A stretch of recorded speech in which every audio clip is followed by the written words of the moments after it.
They call it the Necronomicon, or if we translate it, the Laws of the Land of the Dead.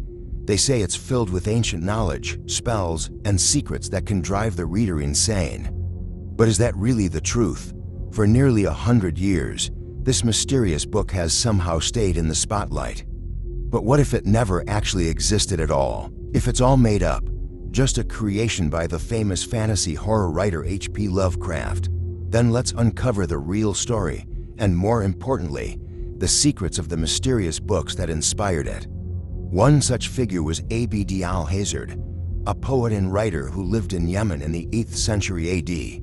Known for his obsession with black magic and mysterious events, his legacy has become just as enigmatic as the tales that surround the Necronomicon. According to legends, he spent 10 years of his life wandering the deserts of Ram al-Khali, located between modern-day Saudi Arabia and the UAE. There, he studied ancient ruins left behind by long-lost civilizations. It's said that he ventured into eerie, jinn and demon-infested ruins and learned great, forbidden arts from these entities. In the following years, he settled in Syria and wrote his infamous book on the subject, titled Al-Azif, which means the howling of the demons. Shortly after completing this book, one day, while he was out shopping at the market, Abd al-Hazard was torn apart by unseen demons right before the eyes of everyone around him. Over time, some copies of his book made their way from Syria to ancient Greece, where it began spreading under the name Necronomicon. As the years passed, powerful nations, and even the Vatican, obtained copies for their archives, destroying all remaining public copies. By the time we reached 1926, no trace of the book remained in any public record. However, rumors suggest that secret organizations and certain covert government agencies managed to save fragments of the book. It's whispered that they used these remaining pieces to communicate with the jinn realm and even learned how to control them. It didn't stop there. Rumors claim that the book also contained rituals to communicate with massive, ancient interdimensional beings known as the Old Ones. According to tales, 5 different versions of the book have surfaced over the past 1,000 years. If the knowledge within these texts falls into the wrong hands, it could unleash a cataclysmic destruction, opening the gates to dark forces that could bring doom to the world. Now, let's look at some facts. The Necronomicon first appeared in the 1920s in the works of the famous fantasy horror writer H.P. Lovecraft. Known for his unique apocalyptic and demonic horror tales, Lovecraft created an entire mythology around this fictional book, making it one of the most infamous and mysterious elements in his stories. The terrifying universe he created can be seen in many popular books, movies, and even games today. A lesser-known fact about Lovecraft is that he was a dedicated Orientalist. Orientalism is the study of Eastern cultures, traditions, and religions, which heavily influenced his work and inspired many of the dark mysteries woven into his stories. As for the character Abd al-Hazard, he was a central figure in Lovecraft's stories. Despite there being no historical record of Abd al-Hazard or his books, many still claim that Lovecraft stole the concept of the Necronomicon and blended it with ancient Arabian mythology to create his fantasy world. So, could these claims be true?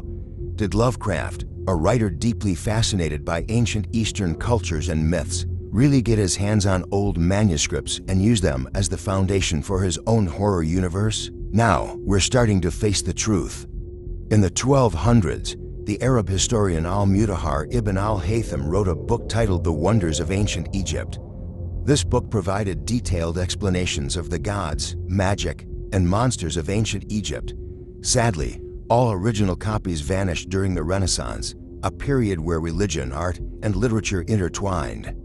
Yet, history remembers the book's existence. A French translation of the book managed to survive to this day. When we examine it, we find that the wonders of ancient Egypt and the way the Necronomicon's mysteries have been passed down to modern times share many similarities, both in their paths of survival and the secrets they conceal. This further strengthens the theory that Lovecraft was inspired by this book when creating his own fantasy.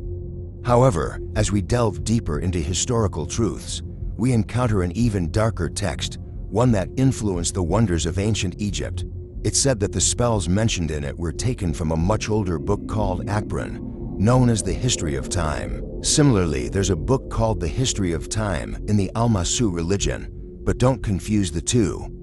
The Akron, which we're discussing now, is believed to be the oldest known book of knowledge about ancient Egypt. Many actually think that this was the true inspiration behind the Necronomicon. Historian Jason Colavito mentioned that the History of Time, much like the Necronomicon, described celestial beings, giants, and extraordinary creatures that lived in the pre-flood world. It even spoke of a powerful celestial entity, much like the demonic god Cthulhu from the Necronomicon, that once ruled the planet. So, these are the books that form the backbone and inspiration for the fantasy we know as the Necronomicon today.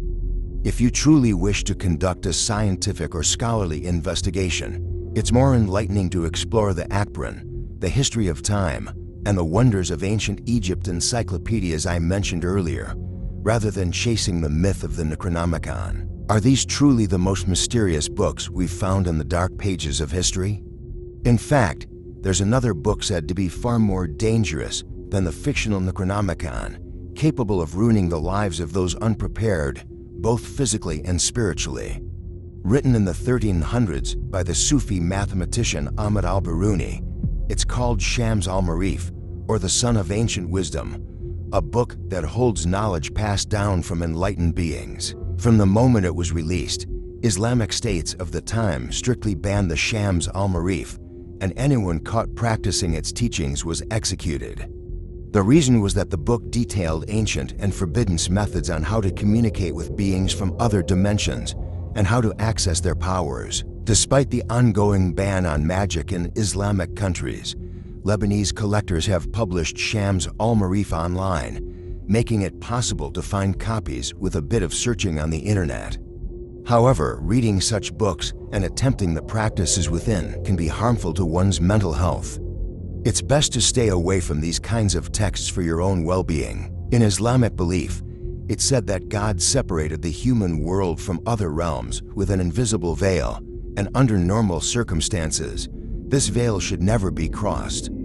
However, if a person deliberately tries to pierce through it, they're warned that beings from the other side might reach them as well. Some forums even mention cases of people who, after using the methods in this book without understanding them, claim to have been haunted by entities and were driven to commit murder or even take their own lives. To sum it up, the Necronomicon is a fictional book created by Lovecraft, brilliantly crafted using elements and stories from two real ancient texts.